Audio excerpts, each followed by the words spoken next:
Yes, this is lesson number 9. So concentration and the rate of the reaction. Can you guys please tell us how the change in concentration changes the rate of the reaction? If I increase, for example, the concentration, what will happen with the rate of the reaction?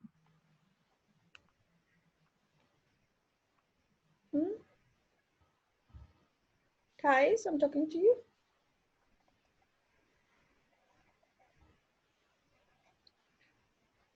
No, you are not. Okay, wait a second.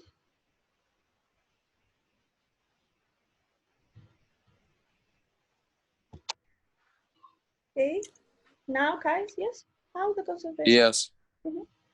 So increasing the concentration will increase the rate of reaction, and increasing the time taken will decrease the rate of reaction. Okay, the time depends actually in the reaction itself.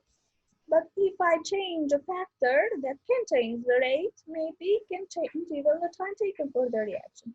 So maybe you were trying to say if I decrease the concentration, the time taken for the reaction will be longer, okay? Will take a longer time.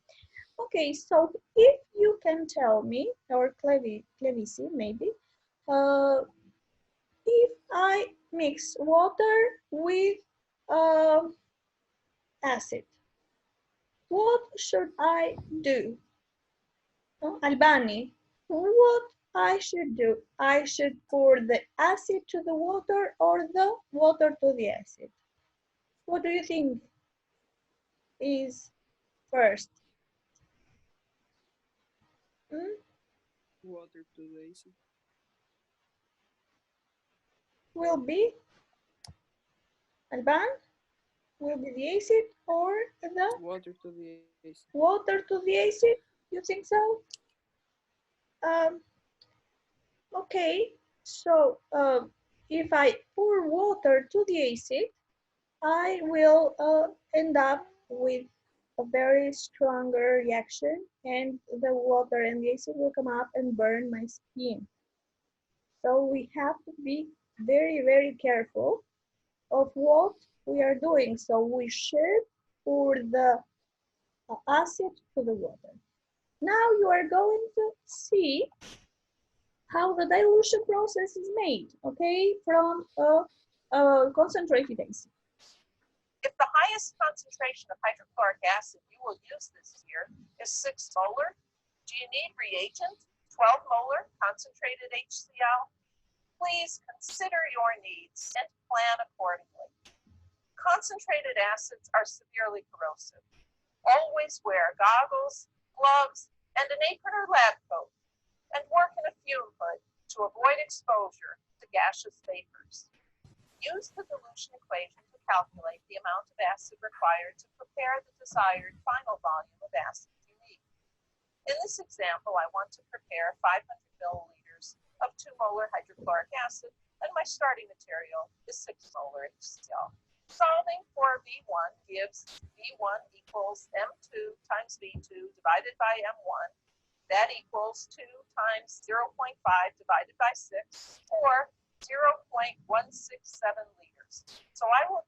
Okay, so the general formula is this one, okay? M1 times V1 equal to V2 times M2 times V2. So I will prepare 500 milliliters of 2 molar acid from a 6 molar one. So how will I find the V1, the volume I will prepare? How I will find it? So M2 times V2 over or divided by M1. I am going to ask some of you, Enya, why I am calculating in liters, then I am using it in milliliters. What do you think? Why we are doing so? Because it's a very small number in liters, so you have to change it to milliliters, so the number is bigger. So we can work easily in the lab because we have the beakers and the cylinders. We are working with small amounts, so that's why. I'll need 167 milliliters of my starting material. Gather the glassware and equipment you'll need. If the acid is for a quantitative analytical experiment, such as a titration, use a volumetric flask. In most cases, however, an Erlenmeyer flask will provide the needed accuracy. Add about half the amount of water corresponding to the final volume of solution, about 200 to 250 milliliters in this case. Remember that classic bit of chemistry advice? Do as you oughter and always add acid to water. Diluting an acid with water releases a large amount of heat. Water acts as a heat sink to regulate the temperature. Measure the acid into the graduated cylinder and slowly pour the acid into the flask using a funnel. For better results, stir the solution throughout. Rinse the graduated cylinder and the funnel with water. Okay, Donaldi, why I need to stir the solution? Donald, why I need to stir the solution?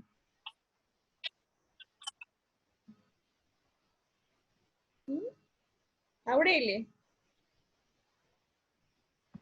why do I need to stir the solution? Scissors. Why do I need to stir the solution when I mix the water with the acid? Teach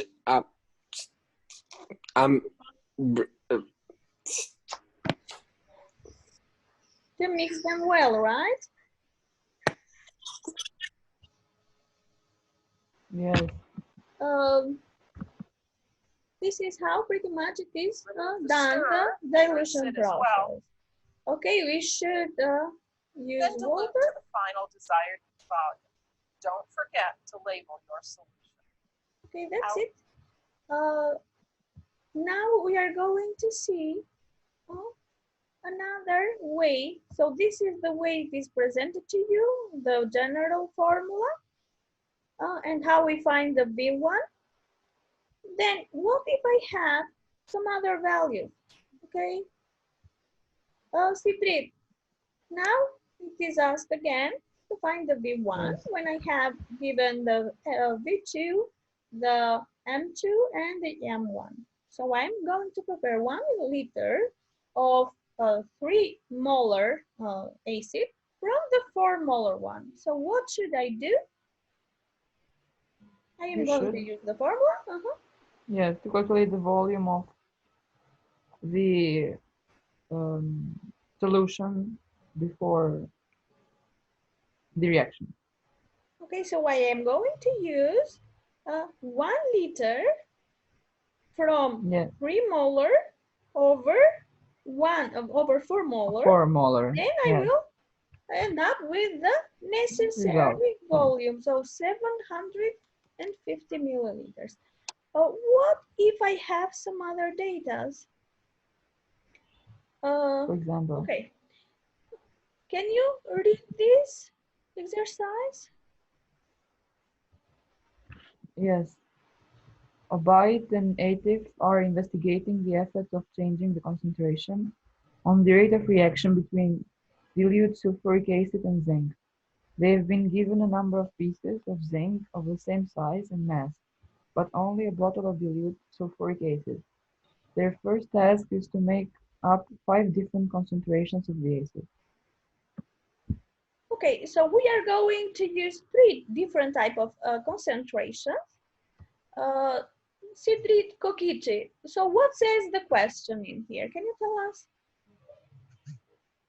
Explain how they would make solutions of sulfuric acid at 5 different concentrations. Example, solutions of 500 milliliters of 0.45 moles, 2 moles, 3 moles, and sulfuric acid from 6 moles sulfuric acid. So I am going to use the 6 molar one to prepare 3 different dilutions. Okay, I am going to prepare 500 milliliters of different concentration. I am going to calculate the V1. So which amount I will have. So what I am going to do? So you're just gonna use the formula m1 times v1, m2 times v2. Yeah. And then v1 will just be m2 times v2 all over m. Okay, So so I will 0.5. end up with this value, okay? Yes. Yes. You are going to do these 2 more calculations at home using the same formula, okay? So with the 2 more dilutions. What about this question, okay? Who is going to answer to this question right now? What says the question? Kevin, can you read that please for me, for us? Yes. What says?